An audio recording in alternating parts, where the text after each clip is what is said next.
All right, class. So here we are, and not class, but I wanted to get into. So here are the charges that were brought up. So I asked a public servant. His name's Brad Porter. Brad Porter, the Vale Police Department, threatened our accounts manager when we served a notice through a service provider, professional one, that went and provided taped to the doors of these units in which they had worked and provided hundreds of thousands of dollars worth of construction services and materials on behalf of Jace Management, a company that's owned by my client, Jason Thompson. Jason Thompson couldn't get paid. It was ongoing. The court case was, it was literally dismissed without prejudice, without any consultation back to him or to myself, representing him and his company as a co-claimant, since I had worked on the property with him. And Todd Mulligan, whom was the service provider, taped to their doors a notice to stop and correct, to make payment, or to mediate, arbitrate, or negotiate a settlement. Otherwise, it stated on there that they would have to file a lawsuit on each and every townhome, 50 townhomes. And that would be very costly because each lawsuit cost $25,000 to $50,000. So therefore, instead of paying just the construction fees, it's for the services and materials provided, which were all outlined, documented, confirmed with 3 outside bidding agencies, all of which were more expensive than his performance. And yet, with that said, they ignored him. But what we found out is that the lady that we were contracting with, Karen Perez, had all the notices taken down for the most part, we believe. And then she came after me and made calls to the Vale Police Department to have me arrested because I was, servicing a notice to stop and correct. Now, with that said, I'm going to try to get through this quickly, but this is the charge.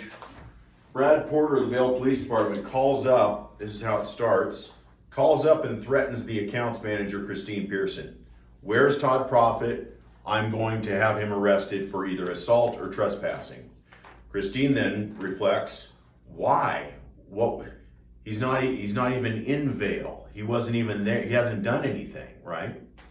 Then she's like, what's going on here? He hangs up on her, calls me like 20 times in a row. I'm like, I'm at work. Mr. Porter, please provide proof that you're not an imposter, threatening me. Because he called up and first thing he said was, I'm going to get you on assault. Then he said, I'm going to get you on, and I was like, how are you going to get me on assault? I haven't been anywhere. I haven't done anything. I've never harmed anybody other than kickboxing, which is a mutual sport. We both are in, contract to kickbox with one another. What are you talking about?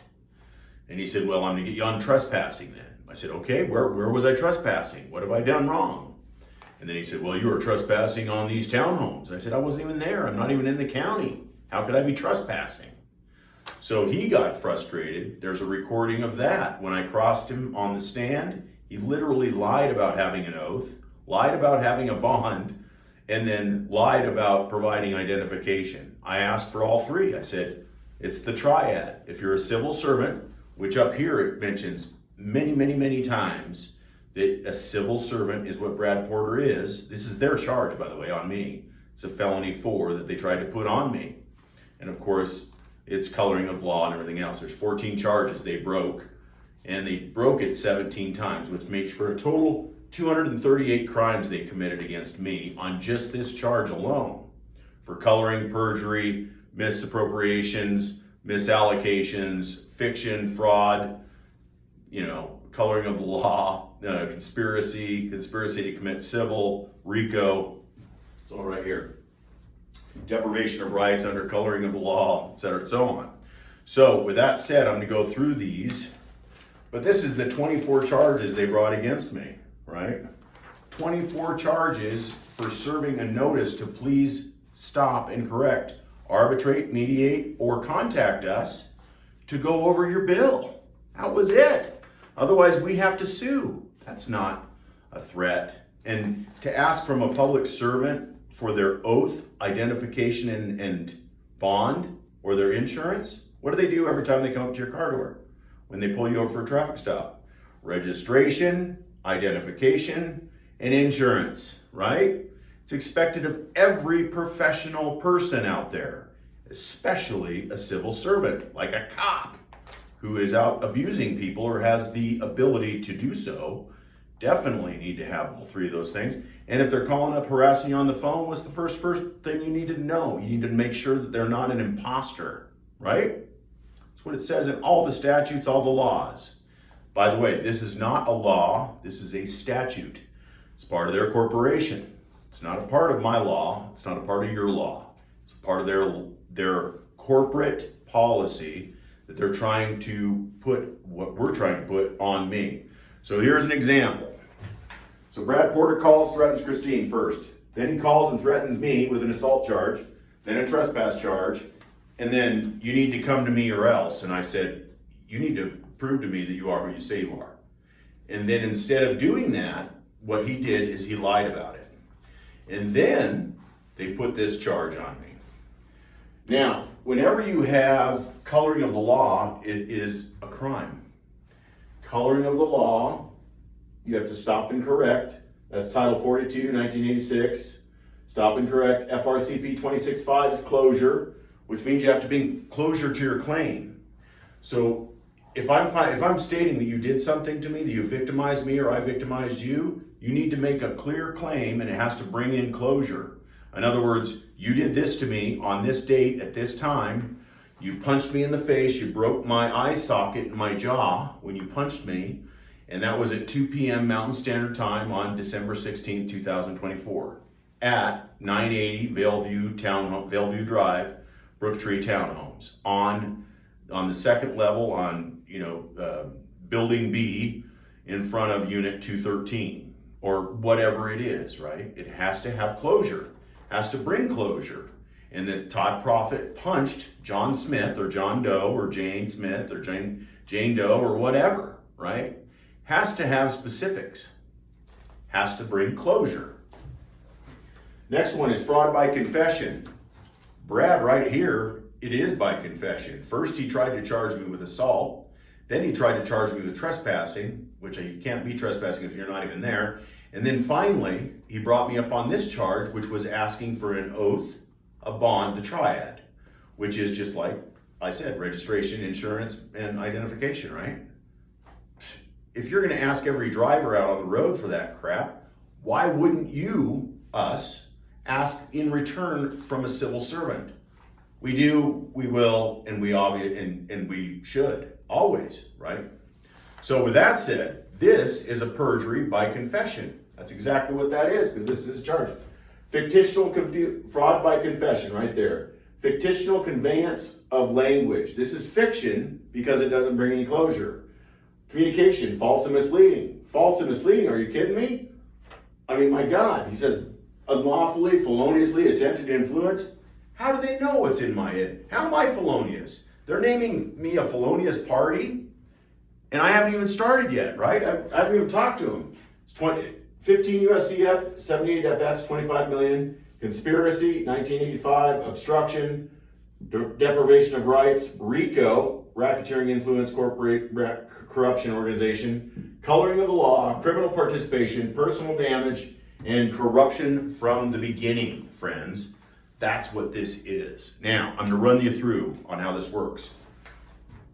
This is an adverb is 1, a verb is 2, adjective is 3, and a pronoun is 4, article is 5, preposition is 5, article 6, and a noun is 7. 8 is the future, is the past, 9 is the future, and 0 is the conjunction.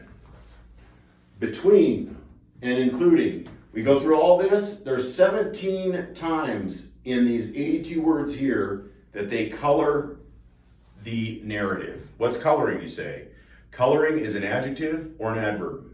It doesn't bring closure, it's coloring, it's opinion. It's pushing your opinion on someone else. That's coloring, okay? Now, 17 times they have it in this charge. It's different than this charge, but yet they're trying to use that charge to violate my freedoms, my rights. Now, in doing that, they, of course, are, conspiracy, corruption, RICO, racketeering, corruption, criminal participation, obstruction of justice, everything else, right? These 14 charges, every time they color the law, every time someone tries to force their opinion on you, every time someone tries to color you into a corner for something you didn't do, didn't commit, didn't have any participation in other than their opinion or their oppression of you, which is known as rape, right? Rape is when you force yourself on another, or you force something on another. You force an opinion, you force a credibility issue, you force slander, you force them somewhere, somehow, or something that they don't want to do without force. That's rape. Now, coloring of the law is rape. When you go through this and you have coloring of the law 17 times, the only conclusion you can come up with is that it is rape. Because look at this, let's go through it, right? Between and including. Between and including? What are you talking about? They're trying to say between December 16th and March 28th. That's 4 months. They're just blanketing things. Hey, back in 2025 somewhere, Todd, sped. He tripped over a rock and he hurt somebody. We don't know who, we don't know how, we don't care, we just want to put him away, right? That's the mentality here. So let's go through it. Between and including December 16th, Ernest Todd Profit unlawfully. How do they know it's unlawful? How did they know it's unlawful? They're just stating unlawful. They're forcing their opinion. That's coloring. And feloniously. They're saying I'm a felon and I'm out there doing some felonious shit, right? That I'm committing some type of a crime. I have an intent to go out and commit crime because I've committed crimes before. I'm a felon. I'm out feloniously doing things. Attempted. Now, did I do it? Did I didn't do it? I attempted to do it. I thought about it. Now they're just covering all bases, right? To try to put me away. To influence. Okay, now I'm influencing an officer of the law, right? But he refuses to prove he's an officer of the law. So what's that? By asking for identification, how is that attempting to influence? It's not. It's stating a fact. You have to provide your oath, your bond. It's called the triad. And by everything from Colorado statute to federal law, it is a absolute necessity for all civil servants to have an oath, a bond, and provide identification. They can't be a treasonous imposter from another country. They have to be from here. They have to prove where they're from or to be nationalized. They have to prove their oath or their mission to the Constitution and we the people, not screwing we the people, but working for we the people because they're a public servant. What does a public servant do? They work for the people. Who am I? I'm the people, right? So, Vail Police Sergeant Brad Porter, a public servant by a threat or economic reprisal against a person or property. How many opinions are in there? By a threat or economic reprisal. I mean, this is all conjecture. With the intent, again, more opinions, more influence, more coloring, thereby to alter or affect the public servant's decision, vote, opinion, or action. What am I trying to influence? What? What am I doing? How? Why? Where? How am I doing this? By asking for a triad? There's no way. You can't do that. Right? Or action concerning a matter which was to be considered or performed by the public servant or the agency or body of which the public servant was a member in violation. My God. When you break that down, it's like, what are you talking about? There is no fact in there, not one. And if you're trying to condemn me to breaking the law, you need to prove, which means a fact, a truth. A truth is a fact is a truth is a fact. If you're conjecture, you're improvising, you're judging, you're opinionated, and you're forcing or coloring, that's breaking the law, man. And you just did it to me 17 times in that statement. 17. And mind you, they put this section of the code as the law that was broken. Now, let's go through the law that it actually is that they say that reflects, and it doesn't. Even more conjecture, because they're stating that this code right here is the code below, which they don't match up. So here's the code that they're stating exists. Any person who attempts to influence any public servant by means of deceit or by threat of violence or economic reprisal against any person or property with the intent thereby to alter or affect the public servant's decision, vote, opinion, action concerning a matter which is to be considered or performed by him or the agency or a body of which he is a member. Now, does that match up to this? Not at all. Did I threaten Brad with violence? No. Did I threaten him with economic reprisal? No. Did I threaten him with bodily harm or intent to injury or try to deceive him? No. Asking for the triad, oath, bond, and identification is what it is.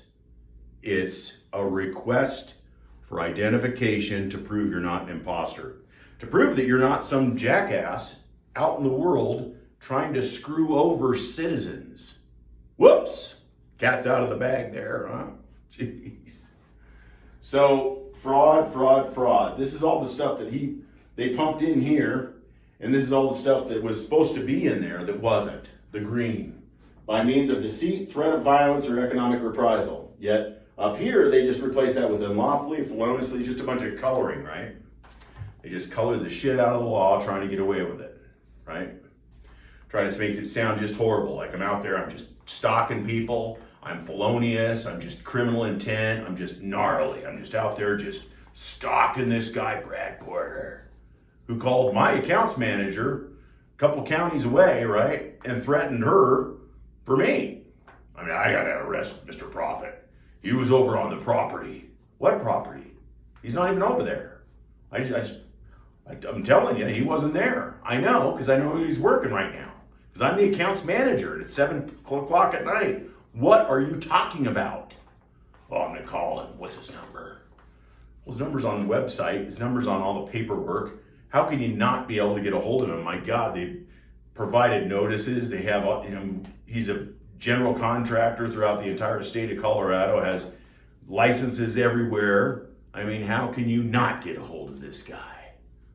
Well, I need to see him because I'm gonna have him arrested. That's a threat, right? So, with this, I'm going to try to keep this under 20 minutes.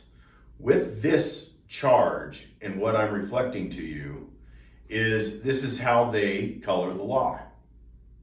Now, we're going to go through it. Now, a 1 is an adverb, 2 is a verb. Now, neither one of a verb and an adverb aren't a fact. An adjective is coloring for what? A pronoun, which is for. And number 5 is an article. Number 6 is number 5 is a preposition. 6 is an article, and 7 is a noun. Now, what is a noun? N-O-U-N. It's a no-no. What's a pronoun? Number 4 is a pronoun, and pronoun is P-R-O, which means no, N-O, which is no, and U-N, which is no. It's a triple negative. A pronoun is a no word. Now, with that said, the pronoun is 4, 7 is the noun. Now, 8 is past time, and 9 is future time. If you're talking about the past or talking about the future, you're not in the now time. You're not contracting in with the living, right? You're in the past. You're saying something happened in the past. It doesn't reflect to today. Now, if I did something to someone, they can name the factual time, place, that happened, and then make claim on that. But they can't say, you know what, 20 years ago, you tripped me. I fell, and I don't remember where it was or how it was, but I'm sure you did it. You were a party to it, and you made it happen, and now I'm suing you for criminal damages, right? There has to be proof. You can't just subject someone to your interpretation because you don't like them. I don't even know this guy. He did all this shit right here. So it makes me think he's either really Luciferian or he's just a total wahoo, right? But the bottom line is this is some wahoo stuff, right? So let's go through it. Now, with that said, between is in here it acts as a 5, an article, and, which is a conjunction 0, including, which now becomes a verb. December 8th, 16, those are all past time, right? Ernest Todd Profit, which actually when it's written like that, becomes adjective pronoun. Unlawfully, which now is an adverb, which is coloring. And feloniously, which is an adverb now, more coloring. Attempted, which is a verb. To influence, adverb, verb. Vale Police Sergeant, which that all becomes adjectives, which is more coloring. A public servant by a threat, which is more coloring. Of threat, more coloring. Or economic, coloring. Reprisal against a person or property with the intent, more coloring. Thereby to alter or affect, more coloring. The public servant's decisions, coloring. Action concerning a matter which was, and that's past time, to be, coloring, considered, coloring, performed by the public servant, or the agency or body of which the public servant was member in violation of section. And that's all in a box because it's all void. Coloring. 17 times coloring of the law, which is 14 charges for each and every time, totaling 238 crimes against me in that one statement. And to boot, they didn't even match it up with the code that I supposedly violated. So I hope you've enjoyed this little walk down memory lane here. And this is how they do it, right? This is a lot of the, the manipulation, the prejudice, the slander, the coloring, the RICO, the corruption that is used to oppress you so that they can put a charge on you. And that charge is, of course, for money. So this is all from greed, right? Hope you enjoyed it. We'll see you on the next one.